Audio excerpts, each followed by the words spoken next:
안녕하세요. 전 서울에 살고 있는 40대 전업주부입니다. 막장 드라마 같던 일이 시댁을 휩쓸고 지나간 것도 벌써 10년이 다 되어 가네요. 살면서 이런 일을 겪는 사람이 몇이나 될까 생각하며 살았는데 사연을 듣다 보니 생각보다 꽤 많은 사람이 삶에서 막장을 마주하고 있더라고요. 그래서 저도 용기를 내어 사연을 보내봅니다. 사건이 일어날 당시 남편과 전 결혼한 지 2년째 되는 부부였어요. 남편은 가정적일 뿐 아니라 저의 삶을 존중하는 사람이었어요. 오래된 회사 생활로 많이 지쳐있는 제게 남편은 큰 활력소가 되었죠. 남편은 번역 일을 하고 있었는데 프리랜서로 활동을 해 스케줄 조절이 얼마든지 가능했어요. 그런 남편이 집안일을 독차지해주며 전 다른 맞벌이 부부보다는 비교적 편하게 회사 생활을 할 수 있었습니다. 물론 맞벌이 부부보다는 수입은 적었지만 적게 벌면 적게 쓰면 되니 큰 문제가 되지 않았어요. 저흰 두 사람 다 좋아하는 일을 하고 있다는 것에 만족하며 살고 있는 평범한 부부였습니다. 삶의 만족도가 높은 편이다 보니 얼굴 붉히는 일도 거의 없었어요. 그런 저희 부부에게 문제가 있다면 역시나 시댁이겠죠. 정확히는 어머님과 저희 부부의 문제가 되겠네요. 남편의 친모는 남편이 어릴 때 돌아가셨고 지금 저희와 문제가 일어나는 어머님은 새엄마였어요. 어머님은 아버님과 결혼하셔 슬하의 자식을 따로 가지시진 않으셨고 남편과 아주버님을 자기 자식처럼 키우셨다고 전해 들었습니다. 아니, 정확히는 아주버님만으로요. 어릴 땐 어땠는지 정확히 모르겠지만 제가 남편과 연애부터 해서 결혼까지 그리고 결혼 생활을 이어가는 동안에도 남편과 어머님의 사이는 대면대면했어요. 어머님도 남편에게 애정이 크지 않아 보였고 남편 역시 그런 어머님에게 살갑게 굴진 않았죠. 간단한 인사치레만 주고받는 두 사람과는 달리 아주버님과 어머님의 사이는 좀 더 모자 사이 같았어요. 일단 어머님의 행동이 남편을 대하는 행동과는 완전히 달랐는데 우선 호칭부터가 달랐죠. 남편에겐 그냥 이름만 부르는 대신 아주버님에겐 말끝마다 우리 아들을 붙이셨죠. 처음엔 그런 어머님의 차별을 보며 아주버님은 어머님이 재혼하시며 데리고 온 자식인가? 하는 생각도 했던 적이 있었어요. 하여튼 그런 차별을 받으니 남편도 어머님께 어느 순간부터 살갑게 대하기가 싫었다고 하더라고요. 어느 순간부터 어머님이 형만 예뻐한다는 느낌이 들었어. 그래서 그런지 나도 어머니한테 정붙이기가 힘들더라고. 그렇게 거리를 두다 보니까 나중엔 꼭 해야 하는 말 아니면 대화도 없었지. 혹시 당신이 어릴 때 큰 사고라도 친 거 아니야? 뭐 나쁜 친구들이랑 어울려 친구들 괴롭히는 건 물론이고 막 가출까지 하는 비행 청소년? 아, 방금 상상했는데 웃겼어. 하여튼 그래서 어머님이 당신한테 두 손 두 발 다 들고 포기하신 거 아니야? 그렇지 않고서야 두 아들을 그렇게까지 다르게 대할 이유가 없잖아. 아니야. 난 모범생에 가까웠다고. 어린 마음에 어머니한테 칭찬 한번 듣고 싶어서 공부를 얼마나 열심히 했는지 당신은 모를 거야. 그렇게까지 해도 칭찬 한마디 들어본 적이 없었어. 사고 친 건 오히려 형이었지. 고2 때까지 주변 학교 돌면서 도장 깨기까지 하고 다녔다니까. 뉴스에 나오는 그런 왕따나 학교 폭력 이런 사고는 안 쳤는데 싸움질은 그렇게 하고 돌아다녔어. 그나마 고3 때부터 무슨 바람이 불었는지 갑자기 정신 차리고 공부만 하기 시작해서 지금 평범하게 회사 다니면서 사람 꼴로 사는 거지. 아니었으면 아마 뉴스에 나오지 않았을까? 하여튼 그렇게 싸우고 다녀도 어머니는 형만 예뻐하셨었어. 들으면 들을수록 어머님의 행동이 이상했지만 나름 어머님만의 말 못할 이유가 있겠지 했어요. 그 말 못할 이유가 제 생각과는 달라도 너무 다른 장르여서 충격적이긴 했지만요. 어머님과 남편의 사이가 이렇다 보니 당연히 저에게도 큰 관심이 없으시겠지 하고 생각했어요. 하지만 현실은 오히려 그 반대더라고요. 어머님은 남편에게 받지 못한 효도를 저에게만큼은 받고 싶으신 건지 저를 들들 볶기 시작하셨어요. 예, 한 집안의 며느리가 됐으면 집안 어른들께 아침 저녁으로 인사차 전화라도 해야 하는 거 아니니? 내가 아침 저녁으로 얼굴 비추라는 것도 아니고 너 편하라고 전화로 대신해 준다는데 그게 뭐가 그렇게 힘이 든다고 전화 한 통이 없는 거니? 꼭 이 다 늙은 노인네가 너한테 전화해서 이런 소리까지 해야 하나 이 말이다. 아침 저녁으로요? 그래. 왜? 싫으냐? 넌 밤새 노인네들이 무사한지 궁금하지도 않은 게야? 밤새 일이 있어봤자 얼마나 큰일이 있다고. 아니, 어머님 말씀이 100번 옳다고 해도 시댁엔 어머님의 관심과 사랑을 독차지하고 있는 아주버님도 계시는데 제가 굳이 아침 저녁으로 연락을 해야 하나요? 전 고민할 필요도 없는 고민을 하느라 대답할 타이밍을 놓쳤고 어머님은 재빠르게 다음 요구사항을 내놓고 계셨죠. 그리고 집에는 왜 이렇게 안 오는 게야? 적어도 주말에 한 번씩은 들려서 얼굴도 보고 해야 하는 게 기본 아니니? 아, 어머님, 전화는 자주 드리도록 노력할게요. 그리고 찾아뵙는 것도 노력해보는데 아무래도 직장 생활을 하다 보니까 주말마다 찾아뵙는 건 힘들 것 같고요. 힘 닿는 대로 자주 찾아뵙도록 할게요. 이것 봐라. 결국 내 뜻은 다 무시하고 네 뜻대로 다 하겠다고 하는구나. 어쩌다 이런 고집 센 것이 며느리로 들어와서는. 고집이 아니라요, 어머님. 지키지 못할 약속은 하고 싶지 않아서 그래요. 말로만 네 알겠어요, 어머님 하고서 못 지키게 되면 그게 더 어머님 마음을 상하게 만들 수 있다고 생각하니까요. 그러니까 너무 섭섭하게만 들으시지 마시고 제 상황도 좀 이해해 주세요. 아유, 요새 며느리들 무섭다고 하더니 널 보면 진짜 그 말 틀린 것이 하나 없구나. 어찌 시어미 말에 단 한마디도 지는 법이 없니? 이러니 내가 널 예뻐하려야 예뻐할 수가 있겠니? 늘 이런 식이었어요.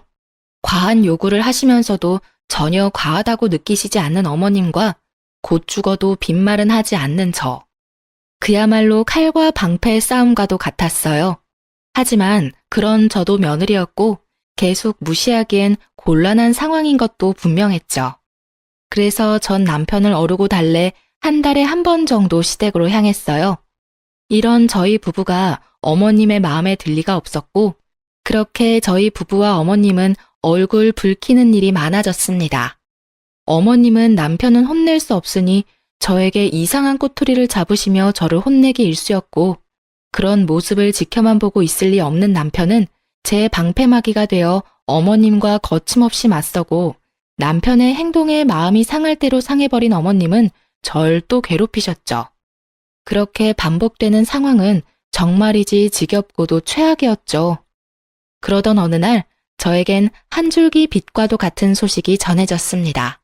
그것은 바로 아주버님의 결혼 소식이었죠.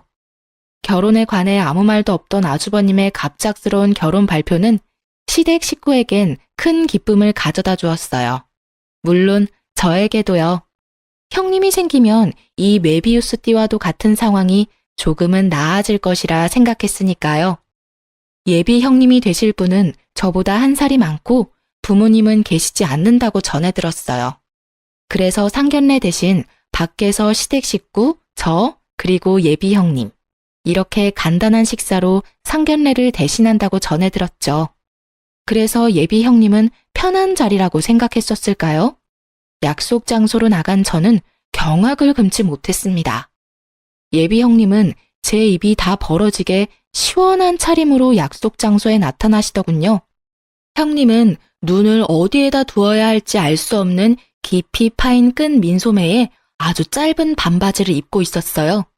그 당시 계절이 여름이긴 했지만 좀 과하게 드러냈더군요. 저요, 그렇게 고지식한 사람 아닙니다. 저도 숨쉬기도 힘든 날씨엔 민소매도 입고 짧은 반바지도 입어요. 그런데 상견례를 대신하는 자리에 그런 차림은 아니지 않나요?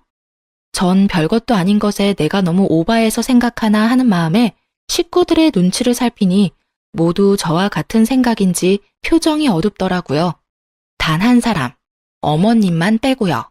어머, 우리 맏며느리가 될 아가씨는 더위를 많이 타나 보구나. 젊어서 그런지 그런 옷도 잘 어울리는구나. 연예인 같아. 그렇지 않아요, 여보? 뭐, 그런 것 같기도 하고. 어머, 연예인이요? 감사합니다, 어머님. 식사 나오기도 전 파혼 이야기가 나올 수도 있겠다는 제 예상과는 달리 어머님은 진심으로 형님을 마음에 들어 하시더라고요. 도무지 개념이란 없어 보이는 형님이 왜 마음에 쏙 드신 것인지 저와 남편은 이해할 수 없었지만 어찌되었든 식사 자리는 잘 마무리되었어요. 자리가 마무리될 때쯤 형님이 자신이 그래도 맏며느리이니 부모님을 모시고 살고 싶다고 했을 땐 아버님까지 크게 기뻐하시며 웃으시는데 뭐 어찌되었든 다들 좋으면 되었다고 생각했어요. 한동안 남편과 저의 대화 주제는 형님이 될 수밖에 없었죠. 아니, 그런데 여보, 형님 말이야. 어른 모시고 살 분처럼은 안 보였는데 정말 의외이지 않아? 뭐, 형이 워낙 효자이긴 하잖아. 그러니까 형 뜻에 따라 줬겠지. 그래도 시부모 모시고 사는 게 쉬운 결정은 아니었을 텐데 의외긴 해. 사실 난 처음에 그 옷차림 보고 너무 놀라서 욕이 튀어나올 뻔했다니까. 눈 둘 곳이 없어서 밥 먹는 내내 음식만 보느라 나중엔 목이 다 뻐근하더라니까. 맞아, 맞아. 당신 계속 고개 숙이고 밥만 먹었잖아. 나 그때 웃겨 죽는 줄 알았어. 당신은 웃겼지? 난 진짜 아팠어. 어쨌든 다 좋다니 됐지 뭐. 행복하게 잘 살았으면 좋겠다. 그러니까. 제발 이제 나한테 관심 좀 줄이셨으면 좋겠어. 형님도 계시니까 좀 나아지시겠지? 내심 기대했는데 저의 기대는 산산이 부서지고야 말았죠. 형님은 말씀하신 대로 시댁으로 합가해 지내기 시작했고 어머님은 형님과 지나치게 짝짝꿍이 잘 맞다 싶더니 둘이 합심해서 저를 괴롭히기 시작했습니다. 가끔 시댁에 혼자 가는 날이면 두 사람은 소파에 엉덩이를 딱 붙이고 앉아 입으로 저를 부려먹기 시작하는데 속이 부글부글 끓더라고요. 둘째야, 그 설거지 다 하고 과일 좀 깎아오거라. 아가, 사과 먹을래? 배 먹을래? 전 둘 다 먹고 싶어요, 어머님. 그래? 그럼 둘 다 먹으면 되지. 들었지? 사과랑 배, 둘 다 깎아오렴. 아, 형님, 전 사과랑 배가 어디 있는 줄도 모르는데 드시고 싶으시면 직접 깎아 드시는 게 더 빠르고 합리적이지 않을까요? 참다 제가 이렇게 말하니 돌아오는 대답이 참으로 사람 할 말 없게 만들더라고요. 그깟 과일 깎는 일이 뭐가 그렇게 힘들다고 네 형님을 부려먹으려고 하니? 네 형님은 시부모들 모시고 살면서 평소에 쉴 새 없이 일만 한다. 그런 네 형님이 넌 불쌍하지도 않니? 나 같으면 네 형님이 돕는다고 해도 앉아서 쉬라고 하고 혼자 다 해줄 텐데 어쩜 저렇게나 게으르고 생각이 없는 건지. 그리고 넌 네 형님 일 많이 해서 손에 주부습진 생긴 것도 못 봤니? 그런 거 보고도 형님한테 뭘 해달라고 하고 싶어? 어머님, 저 여기 너무 따가워요. 약을 발라도 소용도 없고 병원을 다시 가봐야 할까 봐요. 그래? 조금 있다가 나랑 병원에 가보자꾸나. 영양제라도 맞아야 하나? 누가 보아도 목이 물려 힘차게 긁은 자국을 주부습진이라 우기며 저에게 일이란 일은 다 미루는데 개념 없는 사람끼리 힘을 합치니 이길 수가 없겠더라고요. 형님 손톱에 곱게 얹어진 네일 장식마저 얄밉게 느껴졌어요. 그나마 가끔 있는 일이니 참고 넘길 수 있었는데 어느 순간부턴 새 식구 핑계를 대며 주말마다 부르기 시작하는데 진짜 미칠 지경이었습니다. 남편도 딱히 달가워하는 반응은 아니었지만 아버님까지 연락이 오셔 압박을 주시니 무시할 수도 없는 상황이었어요. 아가야, 이번 주 주말에 올 수 있니? 네? 그게요, 아버님. 제가 평일에 출근도 하고 야근도 많아서 주말에 좀 힘들 수도 있을 것 같아요. 그러지 말고 웬만하면 좀 오거라. 집에 새 식구가 들어온 지가 언젠데 첫째네랑 너희 아직까지 서먹서먹하지 않느냐? 그게 자주 못 봐서 그래. 얼굴 익힐 때까지만이라도 자주 와주렴. 아가, 이 아비 부탁이야. 네, 알겠어요, 아버님. 그럼 주말에 뵐게요. 이렇게까지 말씀하시는데 도저히 안 갈 수가 없더라고요. 어떤 분들은 새 식구도 들어왔고 가족들이 있을 땐 일도 시키지 않는데 시댁 가서 밥 먹고 오는 일이 뭐 그렇게 미칠 지경이냐 하고 궁금해 하시는 분들이 계실 텐데요. 네, 저도 처음엔 그렇게 좋은 생각으로 남편과 시댁으로 갔습니다.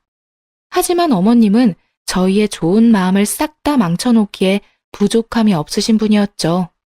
제가 다 만든 음식을 형님에게 간을 보라고 시키시곤 마치 형님이 한 음식처럼 아버님께 드리는 건 약과였고 남편과 제 앞엔 나물, 김치 반찬만 밀어주시고 고기를 비롯한 각종 메인 음식은 나머지 식구들 앞에 몰아놓고 드시더라고요. 혹시나 제가 남편을 챙겨주기 위해 젓가락이라도 들이밀 때면 참 뻔한 방법으로 절 제지하셨어요. 둘째야, 네 아버님 국이 입맛이 맞으신가 보구나. 가서 국 좀 더 떠다 드리거라. 네? 아, 네. 국만 더 드리면 될까요? 괜찮은데 당신도 참. 우리 며느리 밥도 제대로 못 먹게. 아가, 난 괜찮으니 앉아서 마저 식사하거라. 괜찮기는 아까부터 다 먹은 국그릇 바닥만 긁고 계셨으면서. 오늘 국이 맛있긴 하죠? 그거 당신 맏며느리가 특별히 신경 써서 끓인 거예요. 그러니 한 그릇 더 하세요. 당신이 맛있게 많이 먹어줘야 맏며느리가 더 힘내서 실력 발휘를 하죠. 그게 또 그렇게 되는 건가? 그럼 한 그릇 더 먹어야지. 아가, 미안하지만 한 그릇 더 부탁하마. 이런 상황이 반복되니 알겠더라고요. 어머님은 저와 남편을 그냥 무시하는 것도 아니고 개무시를 한다는 사실을요. 그렇지 않아도 사이가 좋지 않았던 어머님과 저희 부부 사이는 아주버님의 결혼과 동시에 더욱 나빠지기 시작했어요. 어머님의 시집살이도 힘들었는데 거기다 형님까지 보태고 나서니 사이는 더욱 나빠지고 전 더 힘들어졌어요. 그래도 남편은 키워주신 정을 생각해서 참아보려고 노력하더군요. 그런 아들의 노력을 아시는 건지 모르시는 건지 어머님은 생전 남편에게 하지 않던 전화까지 해대시며 남편의 속을 긁기 시작했어요. 저와 남편은 정말 미치겠단 말이 딱 맞을 정도로 스트레스를 받기 시작했고 남편은 휴대전화가 울리기만 해도 미간을 찌푸릴 만큼 예민해졌고 전 머리카락이 우수수 빠지기 시작하더니 30대 초반의 나이에 원형 탈모가 생기고 말았습니다. 그리고 결국 남편은 어머님의 전화 공격에 폭발해버리고야 말았어요. 예, 넌 그렇게 집에 오기가 싫으니? 네? 다짜고짜 전화하셔서 그게 무슨 말씀이세요? 무슨 말씀? 진짜 몰라서 묻는 게야? 너 어쩌다 집에라도 오는 날이면 도살장 끌려오는 소새끼 마냥 인상은 잔뜩 찌푸려서는 말도 한마디 하지 않고 묻는 말에 대답이나 하다 가지 않니? 그렇게 오기 싫었으면 오지를 말든가. 이왕 왔으면 네 형처럼 살갑게 좀 굴다가 갈 수는 없는 거니? 요즘 심심하세요? 뭐? 요즘 심심하시냐고요. 그렇지 않고서야 왜 갑자기 제 표정에 관심을 다 보이세요? 이때껏 제가 울든 웃든 관심도 없으셨잖아요. 그리고 살갑게라는 단어를 입에 올리실 거면 최소한 먹는 거로 차별은 하지 마시고 그 단어를 사용하셔야 하지 않을까요? 저랑 집사람 앞에는 풀떼기만 가득하고 어머니께서 생각하시는 어머니 식구들 앞엔 그야말로 진수성찬. 그런 꼴을 당하는데 어머니 같으면 웃음이 나오나요? 그 밥상 엎어버리고 싶은 거 어머니가 아끼는 그 세 식구 때문에 겨우 참아드린 줄이나 아세요. 너 지금 밥상을 엎어버린다고 했니? 엄마한테 그게 할 말이야? 내가 아무리 네 친엄마가 아니라지만 내가 널 끼고 키운 게 몇십 년인데 어떻게 그런 말을 아무렇지도 않게 할 수가 있니? 내가 이런 꼴이나 보려고 널 지극정성을 다해 키운 줄 아니? 지극정성이라 어머니께서 알고 계시는 지극정성과 제가 알고 있는 지극정성이 참 많이 다른가 보네요. 제가 아는 지극정성이란 어머니께서 형한테 쏟은 그 정성을 보고 지극정성이라고 하는 거고요. 저한텐 그냥 방치했다는 말이 더 어울리진 않을까 싶은데요. 너 참 말을 이상하게 하는구나. 아주 이상한 오해를 하고 있는 것 같아서 하는 말인데 난 누가 뭐래도 너희 형제 차별 없이 똑같은 마음으로 똑같이 사랑하며 키웠다. 너희 둘 다 내가 낳진 않았지만 마음으로 낳은 자식인 건 같은데 내가 왜 두 아들을 차별두며 키우겠어? 그러니까요. 저도 그게 참 이해가 되지 않긴 한데 어머니는 그 이해되지 않는 행동을 참 꾸준히 하시더라고요. 이참에 도대체 왜 그렇게 저한텐 모질게 대하셨는지 이유라도 떠오르시면 꼭 이야기해 주시고요. 끊기 전에 마지막으로 한 말씀만 드릴게요. 저요, 어머니께서 저한테 차별하시든 무관심을 주시든 아무 상관없거든요. 그런데 제 집사람한테도 그런 식으로 대하는 거 저 못 참습니다. 그런 취급이나 받으라고 저한테 시집 오라고 한 거 아니고요. 그런 취급 받을 사람도 아니고요. 그러니까 한 번만 더 형수님이랑 집사람 차별해서 대하시면 저 다신 그 집 안 갈 거니까 그런 줄 아시고 들어가세요. 이만 끊겠습니다. 남편은 언성을 높이며 폭발해버렸고 전 그런 남편이 참 고맙고 멋있으면서도 불안했어요. 남편에게 한 소리를 들은 어머님이 절대 그냥 넘어가실 리가 없기 때문이었죠. 아니나 다를까 말을 어떻게 전하신 건지 크게 화가 나신 아버님께서 전화하셨고 그날 남편은 아버님과도 언성을 높이고야 말았습니다. 도대체 무슨 말을 했길래 네 엄마가 저렇게 서럽게 울어? 다 들으셨으면서 뭘 또 물으세요? 다 들었더라도 네 상황은 또 다를 수도 있는 거 아니냐? 그러니 말해봐. 도대체 네 엄마랑 왜 그렇게 싸웠는지 말이다.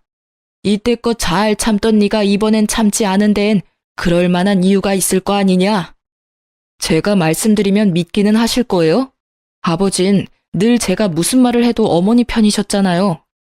네가 나이가 몇 살인데 네 편 내 편을 따지는 게야?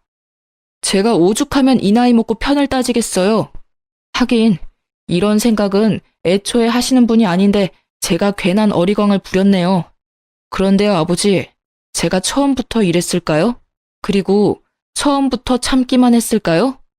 저도요, 말도 해보고 때도 써보고 울기도 해봤는데 아무도 제 이야긴 들으려고 하지도 않으시니까 입을 닫았던 거예요. 그러다 보니 지금 같은 순간에도 하고 싶은 말이 없는 거고요. 아휴, 이 녀석아, 나도 다 알고 있다. 네 엄마가 너보다 네 형에게 더 관심을 쏟고 있는 거. 그건 너도 알다시피 네 형이 장남이기도 하고 워낙 살갑게 구니 그런 것이 아니냐. 그러니 너도 지금부터라도 네 엄마한테 마음을 좀 열고 살갑게 굴면 얼마나 좋아. 또 제 잘못이죠. 어머니는 저한테 마음을 활짝 열고 잘 대해주시는데 제가 마음이 꼬일 대로 꼬여버려서 어머니한테 배은망덕하게 굴고 있었네요. 죄송합니다. 어머니께도 둘째 아들이 죄송하게 생각한다고 전해주세요. 그리고 한동안은 찾아뵙지 못할 것 같습니다. 어머님도 저 보고 싶지 않으실 것 같고요. 뭐야? 지금 부모랑 인연이라도 끊겠다는 그 말인 거야? 그런 뜻으로 드린 말씀은 아닌데 그러고 싶으시다면 그래도 상관은 없어요. 그럼 바빠서 이만 끊겠습니다. 똑 닮은 부자의 한치의 양보도 없는 전쟁은 결국 이렇게 끝이 나고야 말았어요. 하루에 부모님과 다 싸워버린 남편은 여러모로 마음이 허한지 제 품에 와서 안기더라고요. 전 그런 남편을 꼭 안아주었습니다. 피도 한 방울 섞이지 않은 아들 둘을 마음으로 품어준 아내를 탓할 수도, 그렇다고 상처받은 마음을 뿜어내는 아들을 탓할 수도 없는 아버님의 심정도 이해하지 못하는 건 아니었지만 참 그날은 아버님이 원망스럽더군요. 제 품에 안긴 남편은 이윽고 눈물을 흘렸고 그날 밤 저흰 함께 한참을 울었어요. 어머님도 어머님이지만 아버님과도 감정의 골이 꽤 깊더라고요. 전 그냥 두고만 보고 있을 수가 없었어요. 날이 밝아올 때까지 깊은 한숨만 쉬던 남편은 해가 중천에 뜨고 나서야 깊은 잠에 빠져들었고 잠이 든 남편을 확인하고서 전 시댁으로 향했어요. 아버님이든 어머님이든 누구라도 상관없으니 대화가 필요하다고 생각했으니까요. 전 그렇게 누구라도 있겠지 하는 마음으로 시댁으로 향했고 시댁 대문이 보이는 순간 어머님과 형님이 다정하게 팔짱까지 끼고 나오시더라고요. 그런데 왜 그랬을까요? 다정한 두 사람을 보는데 준비했던 말들이 한 글자도 생각이 안 나더군요. 그야말로 머릿속이 백지장이 되는데 나쁜 일을 하다 들킨 사람처럼 황급히 몸을 숨겼어요. 그 상태로 마주했다간 두 사람의 맹공격에 어버버하고 당하기만 할 것 같았거든요.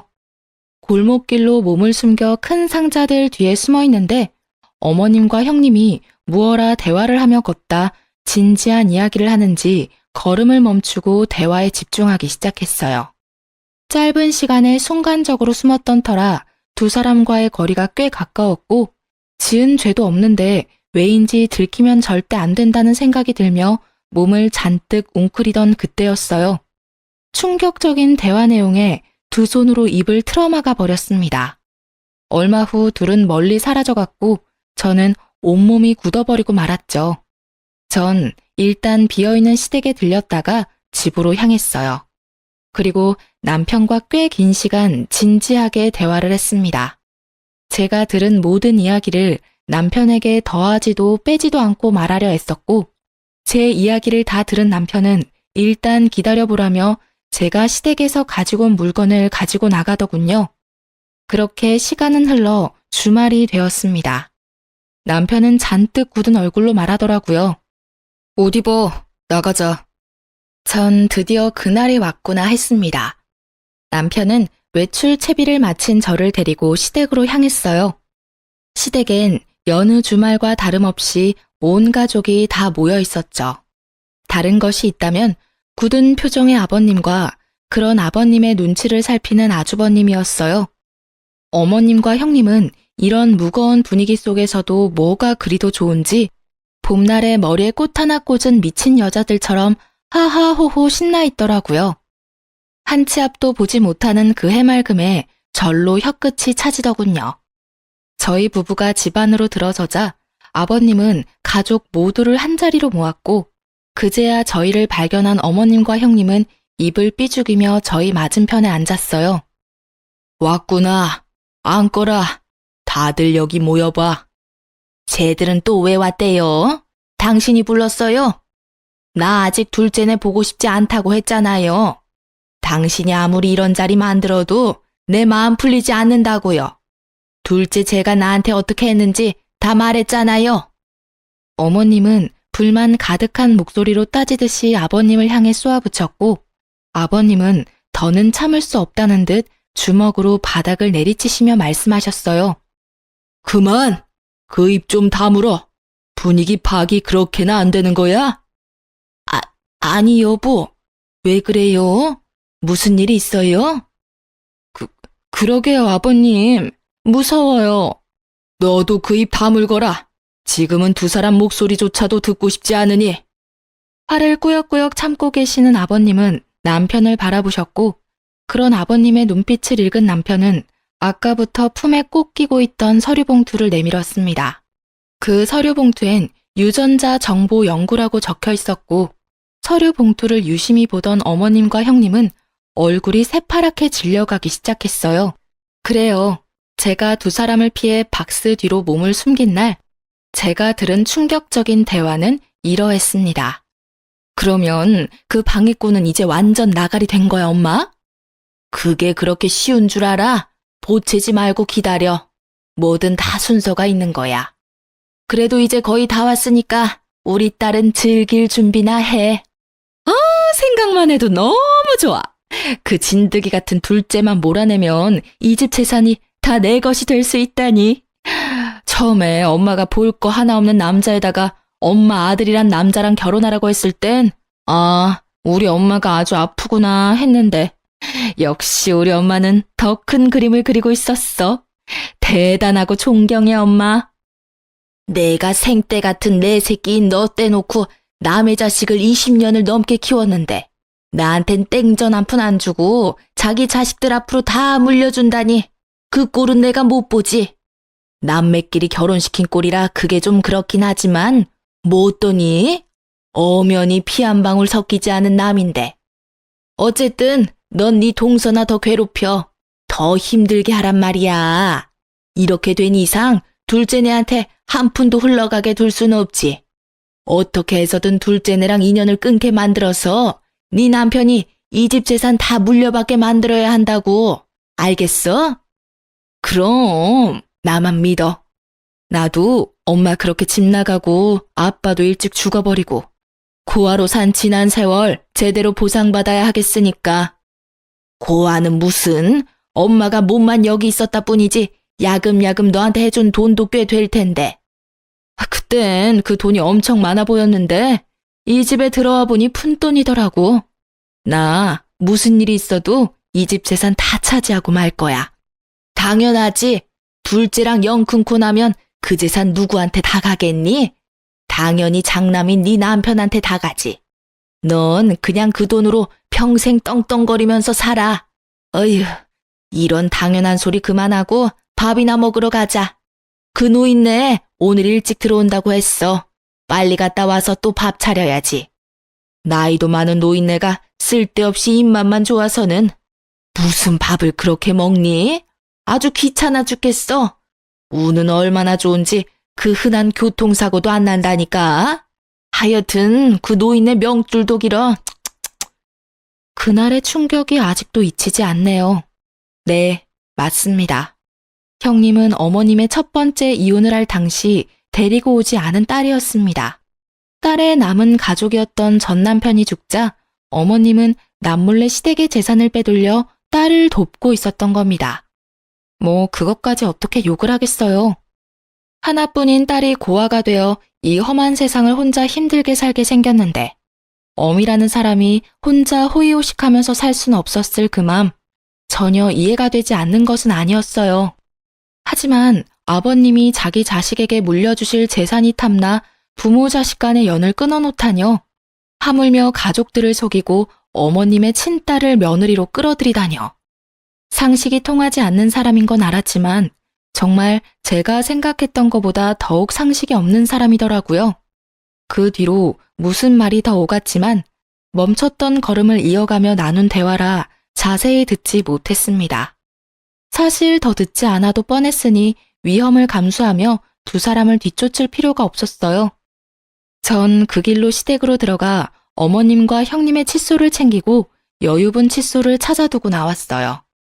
그 다음부턴 여러분이 들으신 대로 상황이 흘러갔죠. 남편은 아버님과 따로 만나 이 모든 사실을 알렸고 오늘 이 자리가 마련되게 된 것이었어요. 아주버님과 남편에게 했던 이유 모를 차별과 아버님과 남편 사이에서 이간질하던 어머님의 모습, 그 모든 것이 추악한 어머님의 욕심에서 시작된 것임을 알게 된 아버님은 배신감에 치를 떨며 말씀하셨어요. 얼굴 보니 이게 뭔지는 당사자들이 더 잘 아는 것 같군. 그러면 이제 어떻게 된 일인지 직접 말해보게. 도대체 무슨 생각으로 이딴 짓까지 벌인 것이야? 아버님의 호통에 형님은 고개를 푹 숙였고 어머님은 바로 무릎을 꿇으시곤 빌기 시작하셨어요. 여보, 내가 다 잘못했어요. 다 내 잘못이에요. 난 당신하고 결혼해서 배부르고 따뜻하게 잘 지내는데 아빠가 갑자기 죽고 한순간에 고아가 되어버린 내 딸이 너무 눈에 밟혀서 너무 불쌍해서 그랬어요. 늦었지만 이제라도 제 품에 끼고 키우고 싶은데 차마 말할 용기는 없고 그래서 첫째랑 결혼까지 시키게 됐고요. 다른 뜻은 없었어요. 정말이에요. 그저 불쌍해서 그랬어요. 아버님은 그 순간 제가 보내드렸던 녹음 파일을 켜셨고 모녀의 추악한 대화 소리가 온 집을 가득 채웠어요. 두 사람의 대화를 엿들었을 당시 전 녹음을 했었고 처음부터 녹음하지 못한 탓에 내용은 짧았지만 남편을 고립시켜 연을 끊어버리겠다는 내용, 아주버님께 모든 재산이 가게 되면 내 딸은 떵떵거리며 살면 된다는 내용은 아주 선명하게 녹음되어 있었으니 모녀의 계획은 알고도 남았죠. 마지막으로 어머님이 혀를 차며 아버님의 명줄을 걱정하는 부분에선 어머님과 형님이 동시에 무릎을 꿇고 눈물 콧물 빼며 싹싹 비는데 불쌍하기는커녕 소름이 끼치더라고요. 여보, 나 한 번만 용서해줘요. 내가 진짜 미쳤었나 봐요.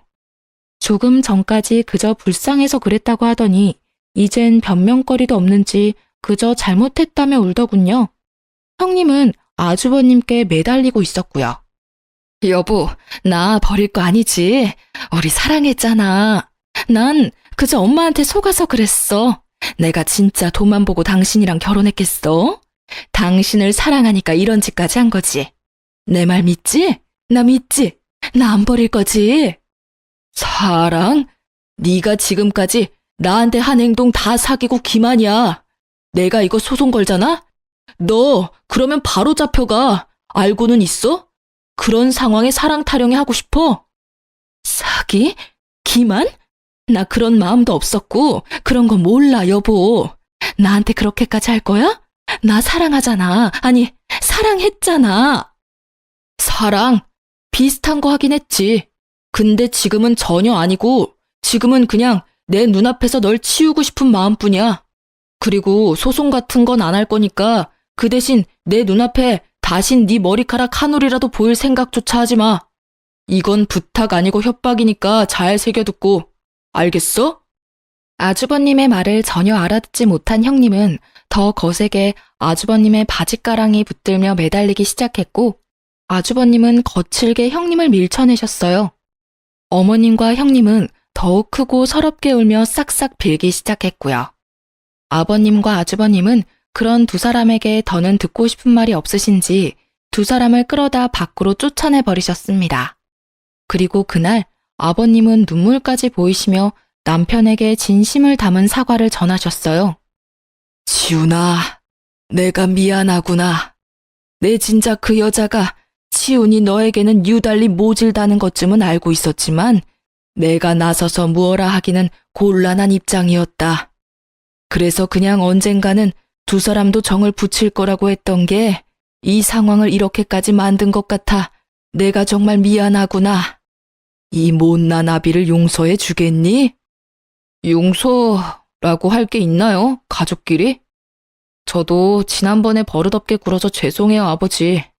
진심은 아니었으니 마음 푸세요. 그렇게 남편과 아버님은 뜨겁게 화해하게 되었고 계획대로 상황은 마무리되었어요. 저도 뒤늦게 한 사실인데요. 서류 봉투 안엔 아무것도 적힌 것이 없는 A4 용지만 몇 장 들어있더라고요. 유전자 검사라는 것이 생각보다 쉽지 않았다고 하더라고요. 그래서 아버님과 남편은 봉투를 그럴싸하게 만들어 어머님과 형님을 잡을 덫을 만든 것이었다고 하더라고요. 도둑이 제발 저린다고 봉투에 적힌 유전자 3글자를 보는 순간 이 계획은 성공한 것이나 마찬가지였어요. 그렇게 어머님과 형님은 아버님, 아주버님과 이혼을 하셨고 이 막장 드라마와도 같은 상황이 끝난 거라 생각했어요. 하지만 저의 어머님이었던 사람은 정말 뻔뻔하더라고요. 저에게 전화로 하시는 말씀이 그야말로 가관이었습니다. 여보세요? 무슨 일이세요?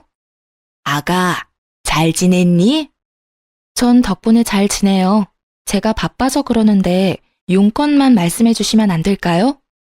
그게 아가야, 네 형님, 그러니까 내 딸이 그렇게 그 집에서 쫓겨나고 나서는 연락도 되지 않는구나.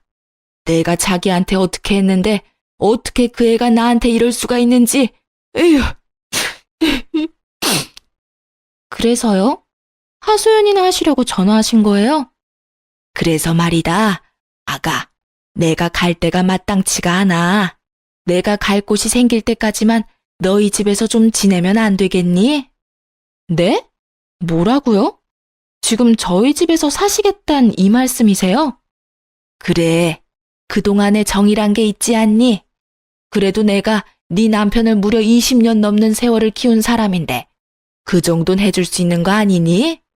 내가 평생 같이 살자고 하는 것도 아니고 나도 그 정도 양심은 있단다. 그저 갈 곳이 정해질 동안만 신세 좀 지잡구나. 순간 이 여자가 드디어 정신줄을 놓고 미쳐버렸다는 생각이 들더군요. 그렇지 않고서야 어떻게 이런 말을 이토록 뻔뻔하게도 할 수가 있는지 전 도대체 이해되지 않았으니까요. 저는 터져나오는 실소를 참지 않고 말했어요. 어머님, 아니 아줌마, 잘 들어요? 제가 아줌마 딸도 아니고 며느리도 아닌데 왜 아줌마를 제가 모셔야 하죠? 잊고 계시는가 본데 우리 엄연한 남이에요. 참 뻔뻔하시기도 하네요. 그이한테 아줌마가 어떤 행동을 했는지 잊으셨어요? 재산에 눈멀어서 가족 간에 영까지 끊어놓으시려고 했다고요. 그렇게까지 하셔놓고 오갈 곳 없으니 저희 집으로 오시겠다고요? 꿈도 참 야무지네요. 그리고 아버님이 돈 좀 드린 걸로 아는데 그 돈은 어떡하시고 이러시는데요? 많진 않아도 그 돈으로 사실 곳 정도는 충분히 얻으실 텐데요. 아줌마, 너 지금 말 다 했니? 내가 너 이러니까 예뻐할 수가 없었던 게야. 그리고 다 지난 얘기 지금 다시 끄집어낸다고 달라지는 게 있니? 넌 어쩜 애가 한결같이 독하니? 나 같으면 이런 처지가 된 내가 불쌍해서 먼저 나서서 모신다고 했을 텐데. 넌 모신다고 하기는커녕 뭐? 아줌마? 네, 아줌마. 그래요. 저 독하고 못돼 먹어서 아줌마하고 더는 할 말 없으니까 아버님이 드린 돈으로 원룸을 얻어 사시든 찜질방을 가시든 알아서 하시고 다신 연락하지 마세요. 원룸? 찜질방? 너 진짜 나한테 이렇게까지 할 거니? 내가 이 나이 먹고 원룸이나 찜질방에 가서 어떻게 살아? 왜 못 살아요? 길거리에서 사시는 분들도 계세요. 그분들에 비하면 나쁜 처지는 절대 아니실 텐데요. 그리고 앞으론 저한테나 남편한테나 연락하지 마세요. 한 번만 더 연락하시면 아버님께 다 말씀드려서 쥐고 계시는 그 돈 다 뺏어올 테니 그런 줄 아세요. 그렇게 저에게 대차게 까인 전시모는 폭이란 모르는 사람이었고 아주버님께도 연락을 하셨다고 해요. 용건은 뻔했죠. 아주버님께 집을 구해달라고 했다고 하더라고요. 자신은 원룸이나 찜질방에선 죽어도 살 순 없으니 지난 20년간 키워준 값으로 40평대 아파트를 사달라고 했다고요. 40평대 아파트가 누구 집 개 이름도 아니고 참 대단하긴 대단하신 분이라 했네요. 그 뻔뻔한 요구를 들은 아주버님은 아무런 대답도 하지 않고 전화를 끊어버렸다고 합니다. 대답할 가치를 못 느꼈다고 하더라고요.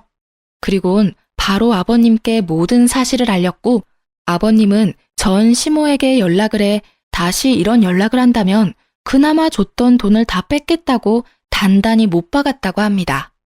그 이후로 또 연락이 왔냐고요? 아니요. 그 돈이라도 챙겨야 했던 전 시모는 아예 잠적을 해버렸거든요. 혹시나 싶었는지 번호도 바꿔버리시고요.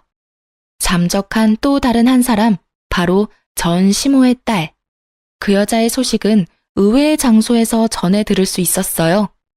친구 중 물류센터 직원인 친구가 있는데 그 친구가 전화가 왔더라고요. 네 형님이었던 사람 이름이 박은주 맞아? 박은주 맞아. 네가 그걸 어떻게 알아? 아니, 요즘 쿠팡에 일용직 알바 오는 여자가 있는데 낯이 이상하게 익잖아. 그래서 생각해보니까 글쎄 네 형님인 것 같은 거야. 아니 왜 한동안 네 카톡 사진 너희 가족 사진이어서 내가 자주 봤었잖냐. 박은주. 맞네, 맞아. 그 여자 여기에 와서 일하고 있어, 일용직으로. 어머, 진짜니? 그렇지 않아도 도대체 어디서 뭘 하고 사나 싶었는데 거기에서 일하고 있었네. 일하는 것도 아니지. 성실하지도 않은 사람이 일까지 못해서 일손 부족해서 진짜 급한 날 아니면 일하러 오지도 못해. 일용직도 사람 가려가면서 받아, 얘. 그 여자 하는 꼴 보니까 모르긴 몰라도 밥 빌어먹고 살긴 참 힘들겠더라. 몸 쓰는 일은 몸 써야 돼서 싫고 머리 쓰는 일은 머리 아파서 싫고. 내가 여기 있으면서 여러 사람을 만나봤는데 그 여자 캐릭터도 보통 아니더라니까. 여러모로 잘 이혼하셨어, 네 남편 형. 아주 집안 말아먹을 사람이더라니까. 그래서 요즘은 안 와? 안 오는 게 아니라 정확히는 못 오는 거지.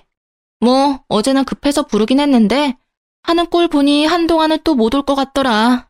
자긴 계속 일하고 싶다고 신청은 하는데 이딴 식으로 하면 다신 못 올 가능성이 높다고 봐야지. 평생 일용직이나 기웃기웃할 게 뻔하다 뻔해.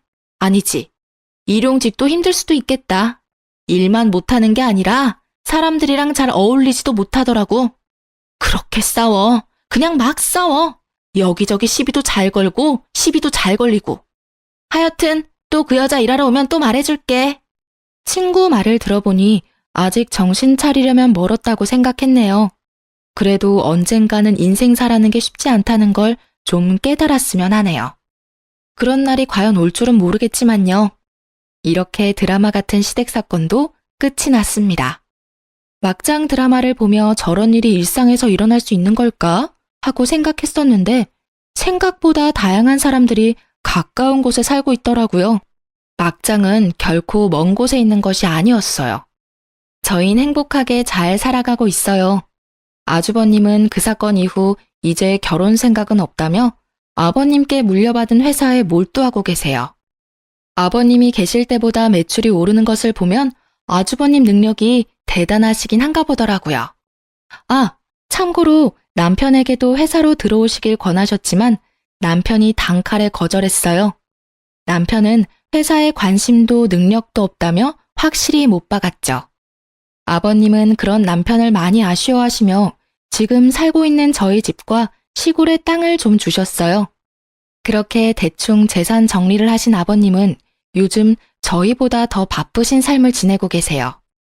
어느 날부터 경로당에 다니시더니 거기서 사귄 친구분들과 여행도 다니시고 맛집도 다니시느라 아주 바쁘시더라고요.